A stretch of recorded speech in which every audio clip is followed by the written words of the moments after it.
Hi there, I'm Sam, and this is babyREADY. And today I want to talk a little bit about labels. So this is clearly not necessarily about your little baby and having a brand new baby, but this is as our kids get older. And labels is a conversation that I've had a number of times with a variety of people, and I keep coming back to the same feeling. I really get disturbed when we assign labels to people or to children especially. And let me tell you why. I think about babies, and so often I hear well-intentioned, please understand, I'm not trying to say that people are being mean, but I hear well-intentioned people calling children good boys or good girls. And I feel like there's a risk associated with assigning labels to children. And we've all heard them before. And there are all kinds of labels out there that people have assigned to them. You get fussy, you get busy, you get bossy, you get mean, you get smart, you get athletic, you get energetic, excitable. You know, there's all kinds of things. And I really struggle with these labels because there's a substantial amount of research that talks about the idea of labeling somebody and that person feeling as though they have to adhere to that label, good, bad, or otherwise. So if we call somebody good and then they don't behave in a way that's good, then that's necessarily going to disrupt our perception of them. And they're deeply worried about the effects of that. And children are especially affected by this. If we say that somebody's clumsy or they're lazy, then they start to believe that that's how you perceive them. Their self-worth goes down. Their belief in their abilities to accomplish things goes down. If you call someone klutzy, then they truly start to believe and internalize that they are klutzy, and their behavior will more and more mimic that. But at the end of the day, when we are attributing labels to things, then we are assigning personality traits, and we're not acknowledging behaviors. I tried my level best, and I wasn't always good at it, but I tried my level best when my kids were little to assign a label to a behavior. Well, that was a good thing to do. Putting your toys away without me asking, I really appreciate that. Do you think it was the wisest decision to make when you were climbing up the slide and then you saw a small child climbing up the slide after you and they fell and got hurt? Did you model good behavior at that time? Did you model good use of the facilities at that time? I didn't want to say that they were dumb for thinking about things or that they didn't think things through, but sometimes they don't because they're kids. Sometimes kids don't. Teenagers rarely do because they're so busy. Their heads are so full of so many things. The things from when they were younger, the things of the expectations on how we expect them to grow and change, especially as they're growing into their adulthood and moving into high school. And now we have expectations that they're going to be able to do things better for themselves, more efficiently for themselves, more effectively for themselves.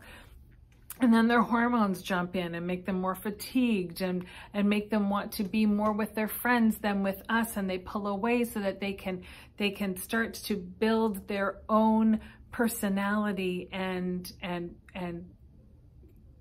everything really outside of us. And all of these things kind of factor in. And if we give them autonomy and we step back and we don't assign labels, but instead we talk about behaviors and how they made us feel, ask them how their behaviors made them feel, those kinds of things are huge. I also, while I am immensely proud of the human beings that my children have become now that they're grown adults and getting them to that point, I rarely tried to tell them that I was proud of them. I really wanted them to be proud of themselves. I would always say, I love that you did this, and I love that you did that, and I think that it's amazing that you can. But I really tried not to make them feel like they needed to make me proud. I was always proud of them. And I made sure I said that too. I'm always proud of you. I'm proud of the person that you are. I'm proud of the things that you do. And more than that, I want you to be proud of those things too. So it was about finding the language. But when we spend time talking about labels, sometimes we assign, as I say, character flaws that weren't necessarily intuitively or intrinsically there. I used to really get my back up when people would say boys will be boys, girls will be girls. And there's a reason that that would get me into a fired up state. Primarily, it was because the assumption with those statements were that people of the male species were going to be inherently more aggressive, more assertive, more bullying, less likely to listen, more violent, and that girls on the other side of things were going to inherently be more passive, more submissive, more agreeable, less motivated. And I'm going to tell you something. Many of the males that I've met in my life are wonderful, kind people who are more than happy to help out, who don't favor weapons and aggression and beating people up and racing around and being really loud and boisterous, although they have their moments of enjoying those activities. And an overwhelmingly large percentage of the females that I know are strong, dominant, caring, brilliant individuals who also like to go out and be loud and boisterous and aggressive at the same time. And when we put those lines in place, when we say pink is for girls and blue is for boys, we create a divide. And I know so many of you know this. And I know so many of you feel this passionately.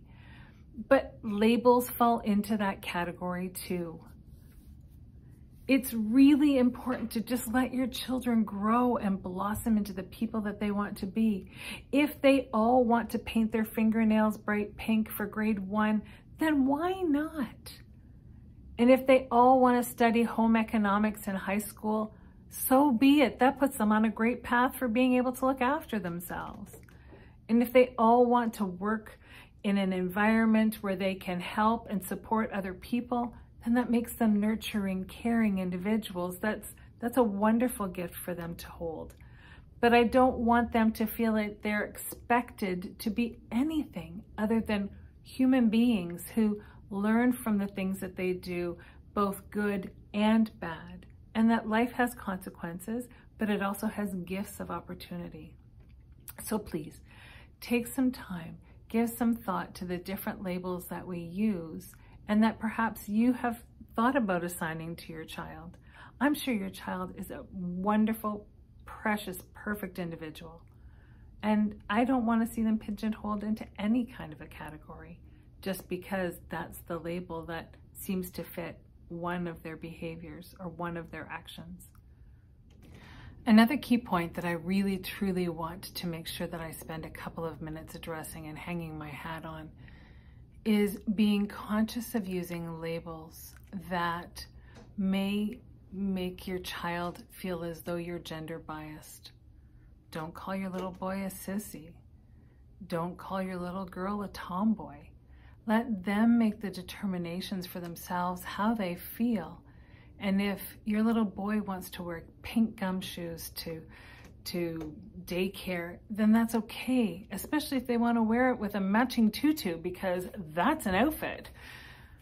But when we start attributing gender biases on our children, then we create an environment where they feel that it's not safe for them to be themselves, not safe for them to tell you who they are.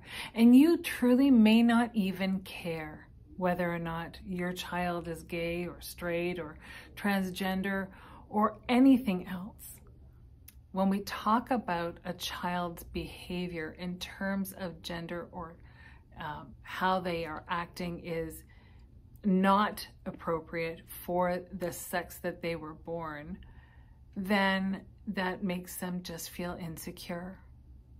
I can speak with some confidence on this. If you're always talking about gay men doing this and lesbians doing that and trans people behaving a different way again, or however it is with whatever member of the community that you're talking about, and you're using a tone of voice that is anything other than one full of admiration and respect, then your child hears that and they carry that. And they may carry that with them for a very long time. And it may be 40 years before they feel safe to admit who they truly are.